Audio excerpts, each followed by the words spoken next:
સંત શ્રી શ્યામબાપુના આશીર્વચનમાંથી વિષય હું, આત્મા અને ઉત્પત્તિ. પ્રકરણ હું કોણ છું તેમાં વિભાગ હું કોણ છું નો સારાંશ. ભાગ 83. 9મું જીવનનું અંતિમ લક્ષ્ય ના સારાંશમાં આગળ સમજીએ. જેમ જેમ માણસ પોતાનાથી વિમુખ થતો જાય છે તેમ તેમ તે પોતાના આત્મજ્ઞાનથી પણ અલગ થતો જાય છે. જો 50 વર્ષમાં કોઈ મૂળભૂત પાયાની શોધ નહીં થાય તો આખી માનવ સભ્યતા પર ભયંકર વિકૃતિ છવાઈ જશે. જો ખરેખર જ્ઞાનની પ્રક્રિયા નહીં થાય તો બૌદ્ધિકતા બે લગામ બની જશે. કારણ કે આત્મજ્ઞાન વગર માજા મૂકેલી બૌદ્ધિકતાને સંભાળી નહીં શકાય. બૌદ્ધિકતા વિવેકહીન થતી જશે.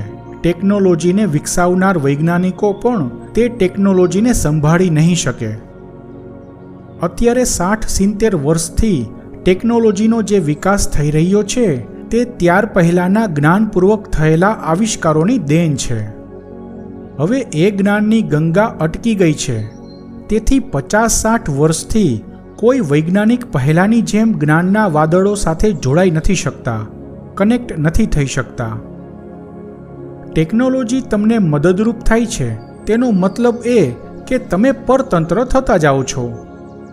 ટેકનોલોજી માનવજાતને અંદરથી ખોખલી કરી નાખે છે તેની શરૂઆત થઈ ગઈ છે.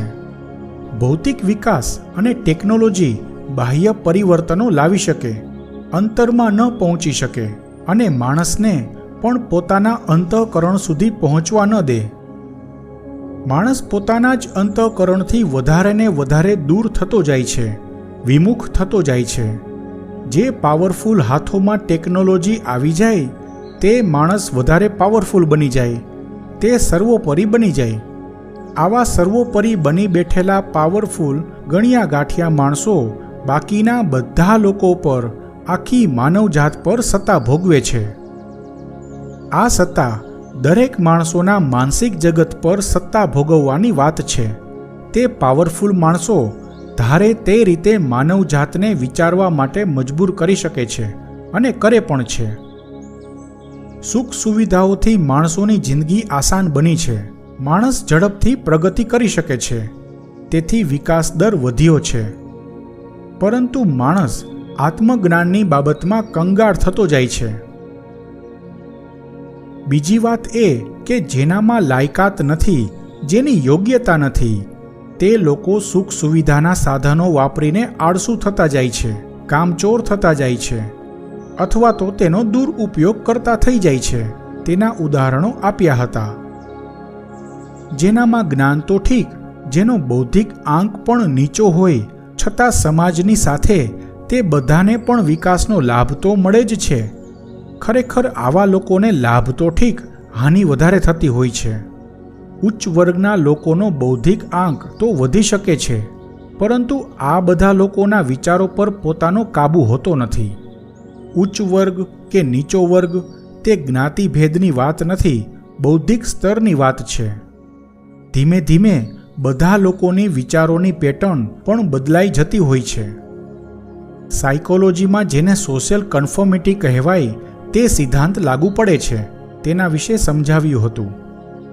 સોશિયલ કન્ફર્મિટી એટલે દરેક માણસો જે કરતા હોય તેમ પોતે પણ કરે. એટલે કે સમાજની સાથે રહેવું, વગર વિચારીએ વધારે લોકોનું અનુકરણ કરવું, મોટા માણસોનું અનુકરણ કરવું, વૈચારિક રીતે બધા સાથે જોડાયેલા રહેવું. આમ કરવું સારું છે કે ખરાબ છે, સાચું છે કે ખોટું છે, તેમાં પોતાનું હિત છે કે અહિત છે તેવી કોઈને સમજ હોતી નથી. ધીમે ધીમે આખો માનવ સમાજ સોશિયલ કન્ફર્મિસ્ટ બનતો જાય છે. ખરેખર આ બધા લોકોના બ્રેઇન વોશ થતા હોય છે. સોશિયલ કન્ફર્મિસ્ટના ફાયદા પણ છે અને ગેરફાયદા પણ છે. ફાયદા ગેરફાયદા વિશે સમજાવ્યું હતું. સોશિયલ કન્ફર્મિટીના નિયમને કારણે જ માણસને સામાજિક પ્રાણી કહેવાય છે. એક ફાયદો એવો છે કે સમાજની દ્રષ્ટિએ તે લાભકારી દેખાય છે, પરંતુ ભવિષ્યમાં તેના દુષ્પ્રભાવ જોવા મળશે. અયોગ્ય માણસના હાથમાં અદ્ભુત ચીજ આવી જાય તો તેનો દુરુપયોગ જ થાય.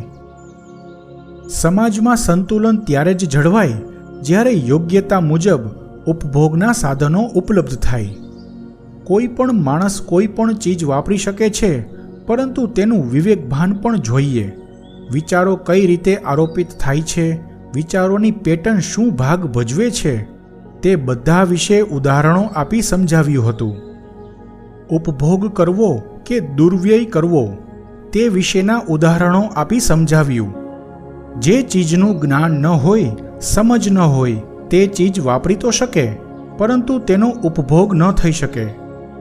સુખ સુવિધાના સાધનો તો ઠીક, પરંતુ જીવન જરૂરી ચીજો પણ જો મફતમાં મળતી હોય તો તે પણ સમાજને પતનના માર્ગે લઈ જાય છે.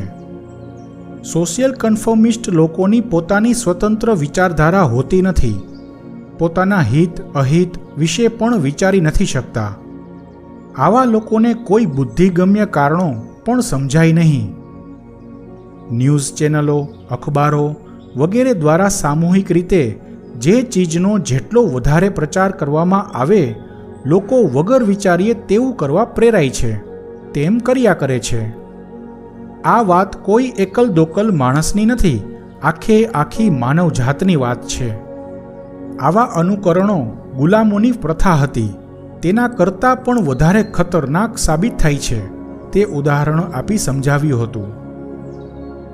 માણસ સ્વેચ્છાએ વિચારોથી ગુલામ બની જાય છે. માણસ પોતાની સંસ્કૃતિ છોડવા તૈયાર થઈ જાય છે. પોતાના કુળનું ગૌરવ છોડવા તૈયાર થઈ જાય છે. પોતાનું સ્વાભિમાન છોડવા પણ તૈયાર થઈ જાય છે. ભય, લાલચ, સ્વાર્થ દ્વારા માણસને માનસિક રીતે ગુલામ બનાવી શકાય છે. માણસને જેના પર નાઝ હોય, ગર્વ હોય, તેને જ નકલી, નિર્માલ્ય કે તુચ્છ ગણાવી તેની ગરિમાનું વારંવાર ખંડન કરીને માણસને કે પૂરા સમાજને ગુલામ બનાવી શકાય છે. આવું સદીઓથી હિન્દુઓની સંસ્કૃતિ સાથે થતું આવ્યું છે. તે બધા વિશે આવ્યું.